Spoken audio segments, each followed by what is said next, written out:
भारत चीन विवाद के बीच चीन को रूस से तगड़ा झटका मिला है। रूस ने एक बार फिर से यूएनएससी में भारत की स्थायी सदस्यता का समर्थन किया है। रूस पहले भी सुरक्षा परिषद में स्थायी सदस्यता के लिए भारत का समर्थन कर चुका है।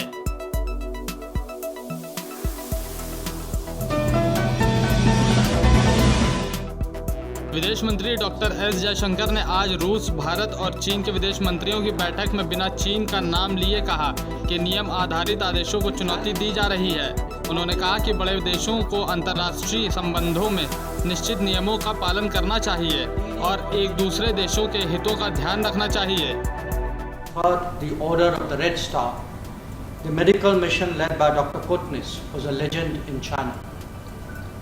So tomorrow, when our military contingent marches through the Red Square, it would be an affirmation of the difference that we made. When victors met to fashion the ensuing global order, the political circumstances of that era did not give India due recognition. This historical injustice has stood uncorrected over the last 75 years, even as the world has changed. Therefore, on this momentous occasion, it is important for the world to realize both the contribution that India made and the need to rectify the past. But beyond history, international affairs must also come to terms with contemporary reality. The United Nations began with 50 members. Today it has 193. Surely its decision making cannot continue to be in denial of this fact. We, the RIC countries, have been active participants in shaping the global agenda. It is India's hope that we will also now converge on the value of reformed multilateralism. Bharat चीन हिंसक झड़प के बाद भारत के कड़े रुख को देखते हुए चीन अपने पैर पीछे खींचने को तैयार हो गया है। सैन्य कमांडर स्तर की आज की वार्ता में LAC से पीछे हटने पर सहमति बन गई है। बैठक में भारत और चीन की सेनाओं ने पूर्वी लद्दाख में सभी क्षेत्रों से अलग होने के लिए सहमति व्यक्त की है।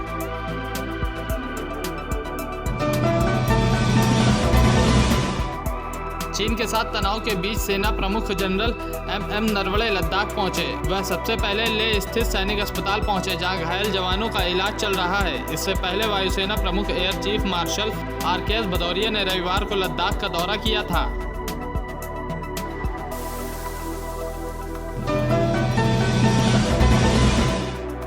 भारत चीन हिंसक झड़प के बाद सीमा पर भारत की ओर से सतर्कता बढ़ा दी गई है।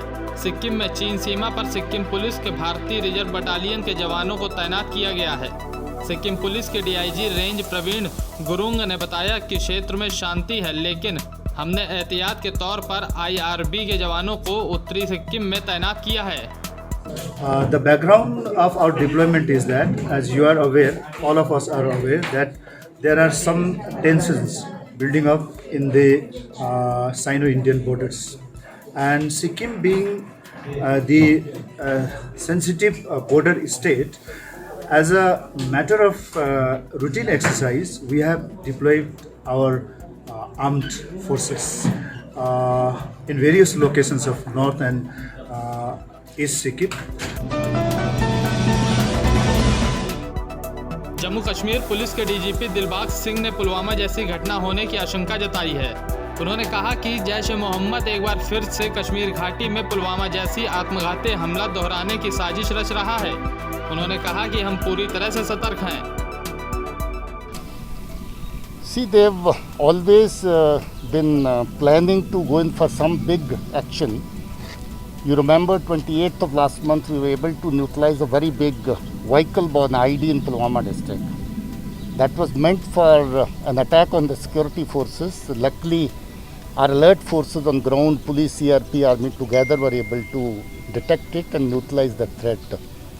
We have reports that the militants are again, especially Jaish-e-Mohammed, is again planning to have some big IED incident somewhere against the security forces or any other incident directed against the security forces. We are exercising full restraint and full alert at all the levels. So I'm sure our alert troops would be able to take care of those designs. Bihar के विधानसभा चुनाव से पहले लालू प्रसाद यादव की party RJD को बड़ा झटका लगा है। आरजेडी के 5 एमएलसी ने पार्टी का साथ छोड़ दिया है। इसके अलावा आरजेडी के उपाध्यक्ष रघुवंश प्रसाद सिंह ने भी अपने पद से इस्तीफा दे दिया है।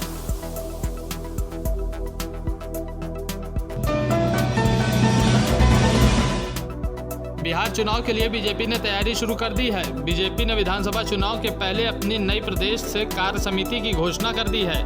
बीजेपी की नई प्रदेश कार्य समिति में उप मुख्यमंत्री सुशील कुमार मोदी, नित्यानंद राय, राधा मोहन सिंह और आर.के. सिन्हा सहित कुल 123 सदस्यों को जगह मिली है।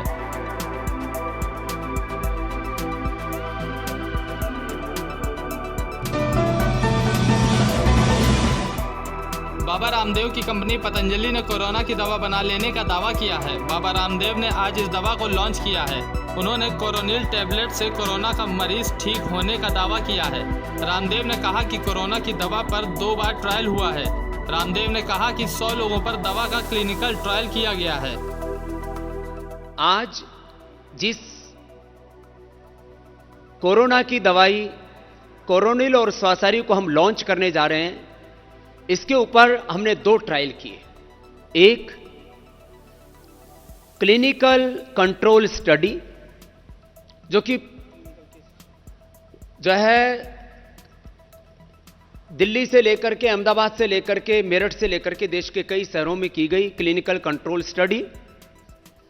क्लिनिकल केस स्टडी के अंदर हमने 280 रोगियों को सम्मिलित किया और वहां क्लिनिकल केस स्टडी का रिजल्ट भी अपने आप में अप्रतिम था। उसमें भी 100% पेशेंट्स की रिकवरी हुई, एक भी डेथ नहीं हुई। मध्य प्रदेश के मुख्यमंत्री शिवराज सिंह ने राहुल गांधी पर जमकर हमला किया है। शिवराज ने कहा कि राहुल गांधी जैसे नेता की दिनचर्या में सेना की वीरता पर सवाल उठाना शामिल है। उन्होंने कहा कि ऐसे समय जब हम सभी को दलगत राजनीति को किनारे रखकर एकजुटता दिखानी चाहिए, वे देश के प्रधानमंत्री पर शाब्दिक हमले करते हैं। एक तरफ हमारे सैनिक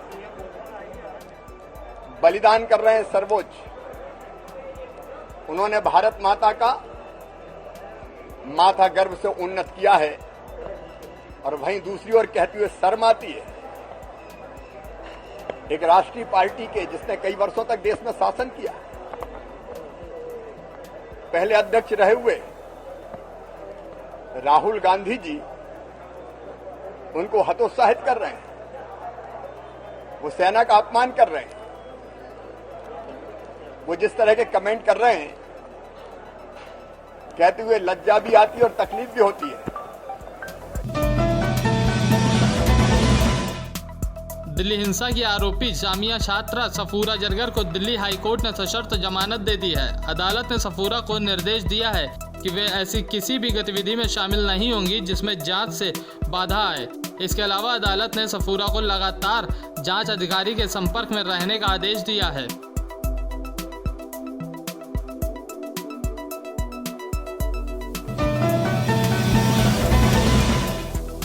आम आदमी पार्टी के निलंबित पार्षद और दिल्ली दंगों के आरोपी ताहिर हुसैन पर ईडी का शिकंजा भी कस गया है।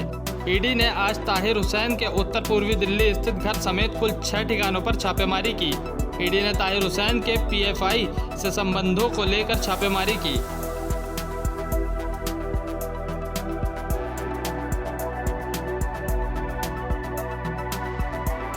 देश और दुनिया से जुड़ी सभी प्रमुख खबरों के लिए हमारे चैनल को सब्सक्राइब करें और लेटेस्ट वीडियो पाने के लिए बेल आइकन को जरूर दबाएं। साथ ही हमारे वीडियो को लाइक और शेयर करना ना भूलें।